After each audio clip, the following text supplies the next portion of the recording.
Okay, welcome to video 4. In this video, we are going to prepare the adjusted trial balance. So we've completed the worksheet, we've journalized, and then we have posted to the general ledger.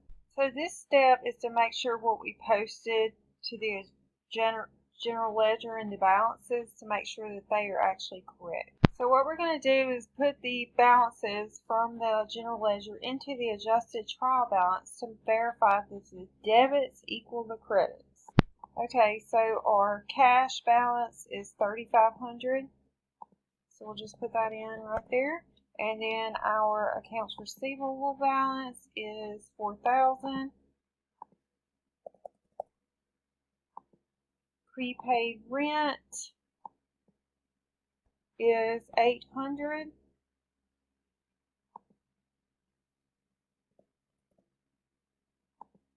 Supplies is $1,700.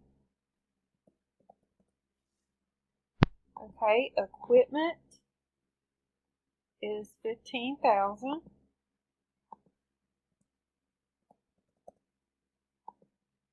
Accumulated depreciation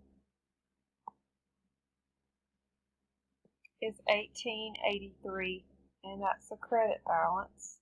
So we'll put it on the credit side.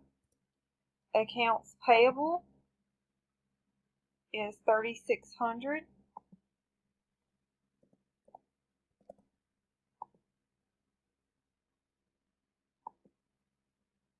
Salaries payable is $500. Capital is $17,800. And again, we're verifying, we're making sure our debits equal our credits. Okay, withdrawals has a debit balance of $2,000. Again, I'm going by their normal balances. Fees earned has a balance of $7,600, normal credit balance.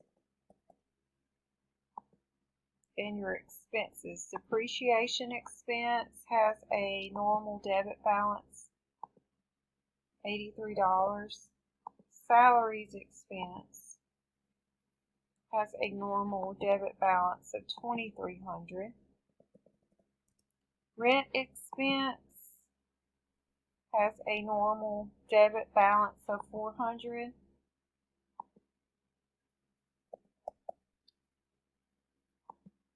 And then supplies expense has a normal debit balance of $1,600.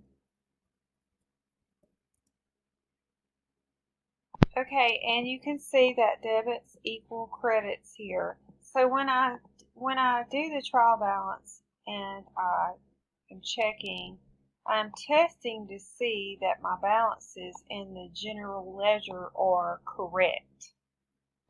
However, there could still be an error in here. There could be an error where I posted something twice or I posted it into the wrong account. So it doesn't show you all errors, but if these weren't equal, I would definitely know that I have an error.